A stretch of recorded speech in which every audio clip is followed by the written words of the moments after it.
اللهم صل على سيدنا محمد وعلى آله وصحبه وعلى بيته وبارك وسلم بحمد اللہ تعالی۔ امام غزالی علیہ رحمت سے فیض لیتے ہیں لیلۃ القدر کے بارے میں۔ آپ فرماتے ہیں عنہ سے مروی ہے، حضور نبی کریم رؤوف الرحیم صلی اللہ علیہ وسلم کے حضور میں بنی اسرائیل کے ایسے شخص کا تذکرہ ہوا جس نے 1000 ماہ رائے خدا میں اپنے کندھے پر ہتھیار اٹھائے تھے۔ حضور نبی کریم رؤوف الرحیم صلی اللہ علیہ وسلم نے اس پر اظہار تعجب فرمایا اور اپنی امت کے لیے ایسی نیکی کی تمنا فرمائی اور کہا، اے رب، تو نے میری امت کو سب امتوں سے کم عمر والا بنایا اور اعمال میں سب امتوں سے کم کیا ہے۔ تب اللہ رب العزت نے آپ کو لیلۃ القدر عطا فرمائی جو 1000 مہینے کی عبادت سے افضل ہے۔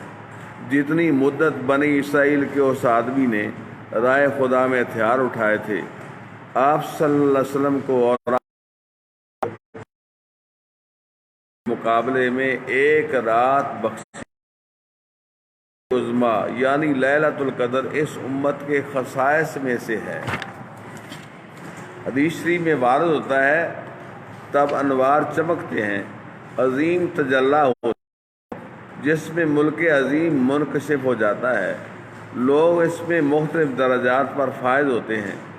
بعض ایسے ہوتے ہیں جن پر زمین ملکوت منکشف ہوتے ہیں، اور جب ان پر آسمانوں کے ملکوت منکشف ہوتے ہیں میں فرشتوں کو ان صورتوں میں دیکھتے ہیں جن میں وہ مشغول عبادت ہوتے ہیں، بعض قیام میں، بعض قعود میں، بعض رکوع میں، بعض ذکر میں، بعض شکر میں، اور بعض تسبیح و تحلیل میں مصروف ہوتے ہیں۔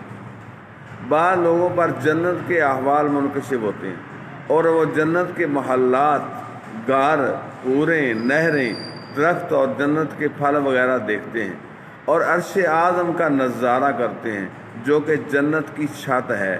انبیاء، اولیاء، شہداء اور صدیقین کے مقامات دیکھتے ہیں۔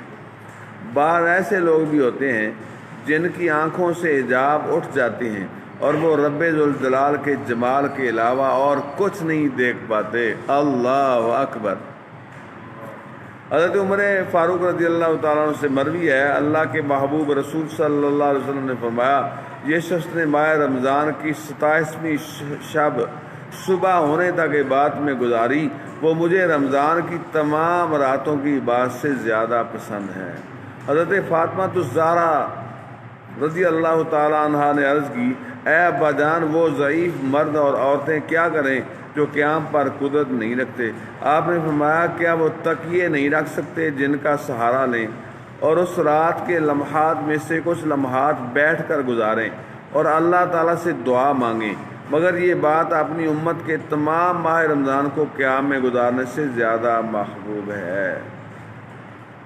حضرت ام المومنین اللہ تعالیٰ عنہ سے مروی ہے، حضور نبی کریم رؤوف الرحیم صلی اللہ علیہ وسلم نے فرمایا، جس نے لیلۃ القدر بیدار ہو کر گزاری اور اس میں 2 رکعت نماز ادا کی اور اللہ تعالیٰ سے بخشش طلب کی تو اللہ تعالیٰ نے اسے بخش دیا، اسے اپنی رحمت میں جگہ دیتا ہے، اور جبریل علیہ السلام نے اس پر اپنے پار پھیرے اور جس پر جبریل نے اپنے پار پھیرے وہ جنت میں داخل ہوا۔ صلی اللہ تعالی علی محمد صلی اللہ علیہ محمد وآلہ وصحبہ وبارک وسلم۔ السلام علیکم ورحمۃ اللہ وبرکاتہ۔ اللہ رب العزت مجھے اور آپ